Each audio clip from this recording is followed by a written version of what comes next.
تو اللہ نے حکم دیا یہ کرو، یہ نہیں کرو، یہ کرو، پھر والدین کی فرما برداری کرو. جو جتنا قریبی ہے اس کا حق اتنا زیادہ. گورا ان چیزوں کو نہیں مانتا. وہ کہتا ہے کسٹمر کا حق سب سے پہلے. ایئر ہوسٹس کہتی ہے کہ جہاز میں جو پیسنجر بیٹھے ہوئے ہیں ان کا حق سب سے، بولو نا، پہلے. ان سے سب سے زیادہ اچھے اخلاق سے بات کرنی ہے. ایئر ہوسٹس کو کبھی گالی گلوچ میں دیکھا آپ نے؟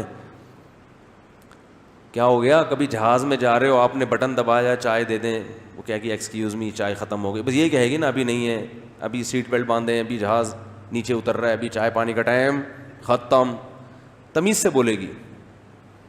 آپ نے پھر کہا نہیں مجھے تو چائے چاہیے، پھر بولے گی بھائی دیکھیں ایکسکیوز می آپ سے ہم نے گزارش کی. پھر آپ نے کہا جی مجھے نسوار چاہیے، مجھے پان چاہیے، کچھ بھی کہہ دو، ایکسکیوز می کر کے پتلی گلی سے نکل جائے. یہ نہیں ہوگا تیری ایسی کی تیسی تو، اور اس کو نکالو، جہاز روکو سائڈ پہ لگاؤ، جیسے بس میں ہوتا ہے نا. بسوں میں تو ہم نے دیکھا ہے، وہ گڈی نو سائڈ تے لاؤ، بندے نو اٹھا، چلو یہ نکل باہر یہاں سے. اور بسوں میں تو بعض دفعہ کھائی میں بھی گرا دیتے ہیں، سنا ہے. ایئر ہوسٹس کے اخلاق سے ہمیں سیکھنا چاہیے کہ اخلاق انسان کے، بولو بھائی، کیسے ہوتے ہیں. اب جو ایئر ہوسٹس کے اخلاق ہیں، اللہ یہ کہتا ہے کہ ان اخلاق کو 3 سے ضرب دے کے ماں سے اس اسٹائل میں بات کیا کرو. بہت مشکل ہے سمجھانا. جب اپنی ماں سے بات کرو تو جس اسٹائل میں ایئر ہوسٹس تم سے بات کر رہی ہے نا، اس اسٹائل کو 3 گنا، بولو، بڑھا دو. اس میں 3 چمچ چینی کے اور ڈال دو. جتنی شکر اس نے اپنی زبان میں ڈالی ہے آپ سے بات کرنے کے لیے، اس شکر میں 3 چمچ اور ملا دو. ہو رہا ہے اس پہ عمل؟ بولو نا بھائی. رسول اللہ صلی اللہ علیہ وسلم سے صحابی نے پوچھا یا رسول اللہ من احق الناس بحسن خلقی. تو یہاں بھی دیکھو حسن کا لفظ ہے، احسان سے نکلا ہے یہ، بلکہ احسان حسن سے نکلا ہے. تو صحابی یہاں یہ نہیں پوچھ رہے کہ یا رسول اللہ میرے اچھے اخلاق کا سب سے زیادہ مستحق کون ہے، یہ سوال نہیں ہے. یا میں کس سے ٹھیک طریقے سے بات کروں، ٹھیک کا لفظ بھی نہیں ہے، گڈ کا لفظ بھی نہیں ہے. یار ایک مجھے بات بتاؤ، ایک کوئی مفتی صاحب کے پاس آئے، مسئلہ پوچھے، مفتی صاحب میں نے سنا ہے کہ اللہ نے حکم دیا کہ لوگوں سے صحیح بات کیا کرو، بدتمیزی سے پیش نہیں آیا کرو، تو میں ٹھیک طریقے سے بات کس سے کیا کروں، سب سے پہلے کس سے؟ تو ہم بتا دیں گے بھائی سب سے پہلے ماں ہے، پھر باپ ہے، پھر باقی لوگ ہیں، یہی بتائیں گے نا. ہمارا اسٹائل کیا ہوگا؟ یہ ہوگا. لیکن صحابی نے یہ سوال نہیں پوچھا کہ میں ٹھیک طریقے سے کس سے بات کیا کروں، سب سے پہلے اس کا مستحق کون ہے.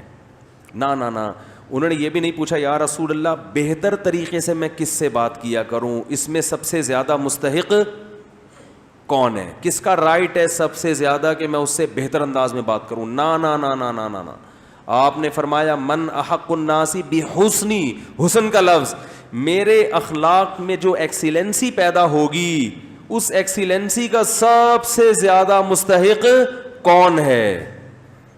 بات آ رہی ہے سمجھ میں کہ نہیں آ رہی ہے؟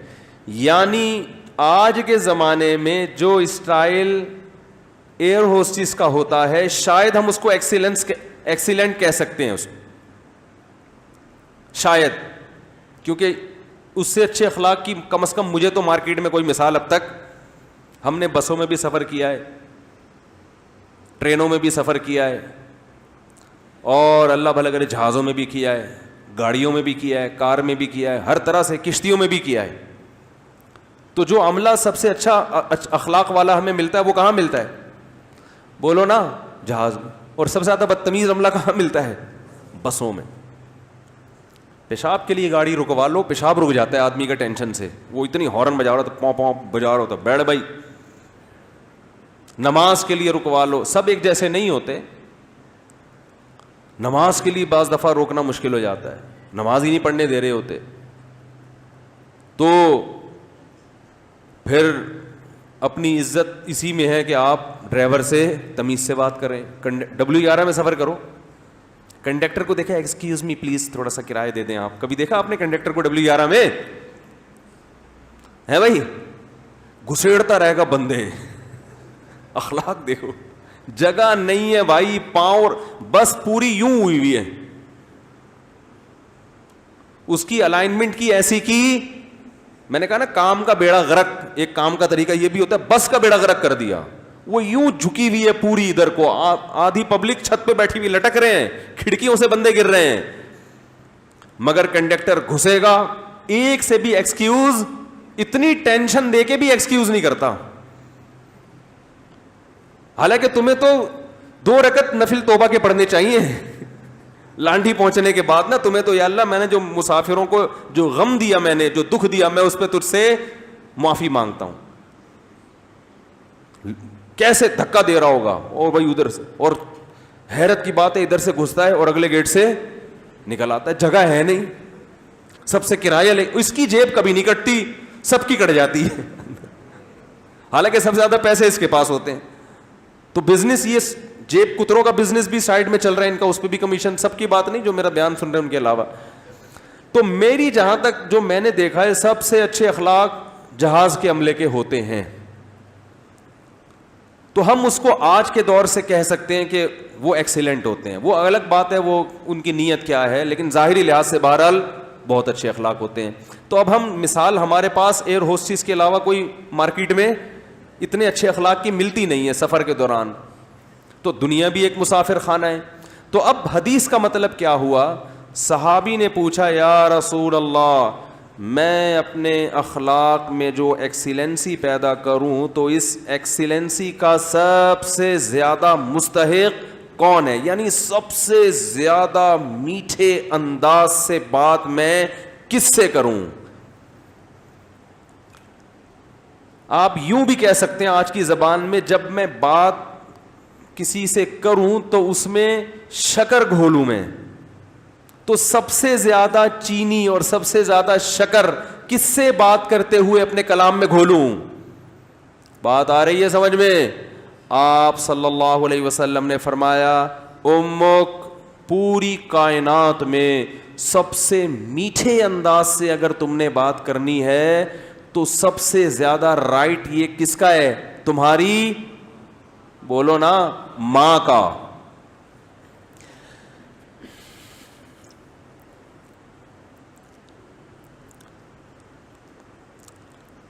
صحابی نے عرض کیا یا رسول اللہ, کیا انداز ہے. فرمایا ثم من, ثم کا مطلب ہوتا ہے اس کے بعد, ثم من, یا رسول اللہ ماں کے بعد دوسرے نمبر پر میٹھے انداز سے, اچھے انداز سے بات کرنا کس کا حق ہے کہ میں اس سے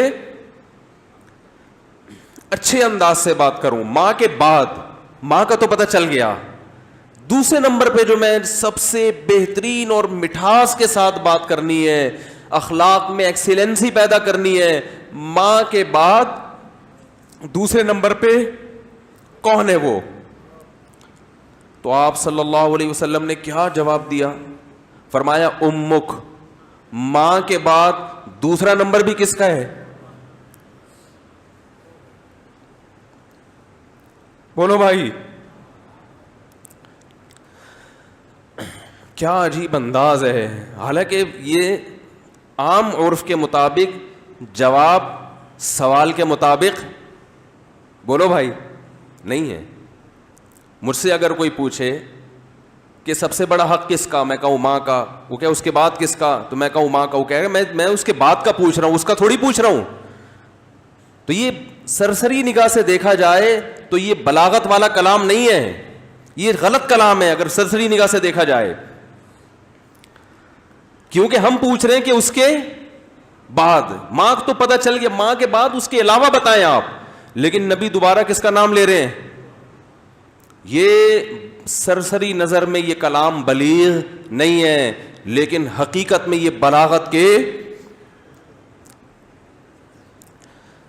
بلاغت کے اعلیٰ معیار پہ پہنچا ہوا کلام ہے. کیونکہ بات کو دل میں اتارنے کا اس سے بہتر طریقہ نہیں ہو سکتا تھا کہ ماں کے بعد دوسرا نمبر بھی کس کا ہے؟ ماں کا. اس کا مطلب کیا ہے کہ ماں کے بعد اگر تم یہ سمجھتے ہو کہ کسی سے بہت ہی میٹھے انداز میں بات کرنی ہے تو یہ حق دوبارہ ماں کو دے دو. دوبارہ کس کو دے دو؟ صحابی نے پھر پوچھا یا رسول اللہ ثم من. دیکھو صحابی کا انداز بھی کیا ہے. وہ چونکہ ان کو یہ تھا کہ مجھے ماں کے علاوہ اب چاہیے کہ کون ہے، اور نبی نے دوبارہ کس کا نام لے لیا؟ ماں کا.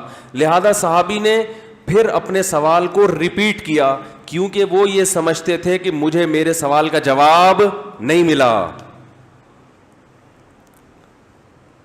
تو انہوں نے تیسری دفعہ پوچھا یا رسول اللہ ثم من. یا رسول اللہ تیسرے نمبر پہ کون ہے؟ تو آپ صلی اللہ علیہ وسلم نے فرمایا امک. تیسرے پہ بھی کون ہے؟ بولو بھائی. یہ ہیں ویمن رائٹس. یہ کیا ہے؟ یہ جو بے شرم لوگ حقوق نسواں اور عورتوں کے حقوق کے نام پہ الو بنا رہے ہیں نا، ان کی باتوں میں مت آیا کرو. ان کا مقصد صرف عورت کو کپڑوں سے آزاد کرنا ہے اور مرد کی دسترس سے آزاد کر کے مرد کے مقابلے میں لا کے مرد کا دشمن بنانا، تاکہ مرد عورت سے محبت کرنا چھوڑ دے، اس کا حق دینا چھوڑ دے. تمہیں اسلام نے عورت کے جو حقوق بیان کیے ہیں، اس کے بعد ہمیں کسی اور سے عورت کے حقوق کو سمجھنے کی ضرورت نہیں ہے. ہمیں کسی لبرل سے، کسی حکومت سے، کسی ویمن رائٹ سے، کسی سے ہمیں سمجھنے کی ضرورت نہیں ہے. ہمیں اسلام نے بتا دیا ہے کہ ماں کے روپ میں عورت کا کیا حق ہے، بیوی کے روپ میں عورت کا کیا حق ہے، کہ بیٹی کے روپ میں عورت کا کیا حق ہے، بہن کے روپ میں عورت کا کیا حق ہے. اور یہ جو لبرل لوگ ہیں یہ صرف گرل فرینڈ کے حقوق جانتے ہیں. گرل فرینڈ سسٹم معاشرے میں لانا چاہتے ہیں، تمہیں درندہ بنانا چاہتے ہیں، تمہیں زانی بنانا چاہتے ہیں، تمہیں بدکار بنانا چاہتے ہیں. ان کا کوئی فیملی سسٹم نہیں ہے. جو قوم نکاح کی قائل نہ ہو ان کے ہاں ماں بہن بیٹیاں ہوتی ہیں. ماں بہن بیٹی، بھابھی، چچی، خالہ، ممانی، مامی، پھپھی، یہ رشتے تو شادی بیاہ کے نتیجے میں وجود میں آتے ہیں. اولاد ہوتی ہے تو یہ رشتے وجود میں آتے ہیں. پھر ان رشتوں کا پاس رکھنے کا حکم دیا گیا ہے. جن قوموں میں ہر رشتے ہی نہیں ہے تم ان سے سیکھ رہے ہو کہ عورت کے حقوق ہمیں بتاؤ. تو آپ صلی اللہ علیہ وسلم نے کیا فرمایا؟ تیسرے نمبر پہ کس کا حق ہے؟ بولو بھائی. ماں کا. پھر صحابی نے پوچھا ثم من. اس کے صحابی بھی پوچھتے جا رہے ہیں، دیکھو رک نہیں رہے، کیونکہ ان کے سوال کا جواب مل نہیں رہا کہ یا رسول اللہ آپ ماں کا تذکرہ ختم کریں گے تو پتہ چلے گا کہ ماں کے بعد کس کا حق ہے. تو آپ صلی اللہ علیہ وسلم نے ارشاد فرمایا ثم ابوک. چوتھے نمبر پہ کون ہے؟ باپ. پوری کائنات میں اگر آپ کسی سے نرم انداز سے بات کرتے ہیں، میٹھے لب و لہجے میں بات کرتے ہیں، بہت سے لوگ ہیں جن سے آپ بہت نرم انداز میں بات کرتے ہیں. اپنے باس سے آپ سر کہہ کے بات کرتے ہیں کہ نہیں کرتے؟ کبھی آپ نے دیکھا کہ اس نے تھوڑا سا سختی کی ہو، آپ نے آنکھیں ماتھے پہ رکھ لی ہوں؟ کبھی دیکھا آپ نے؟ ہے بھائی؟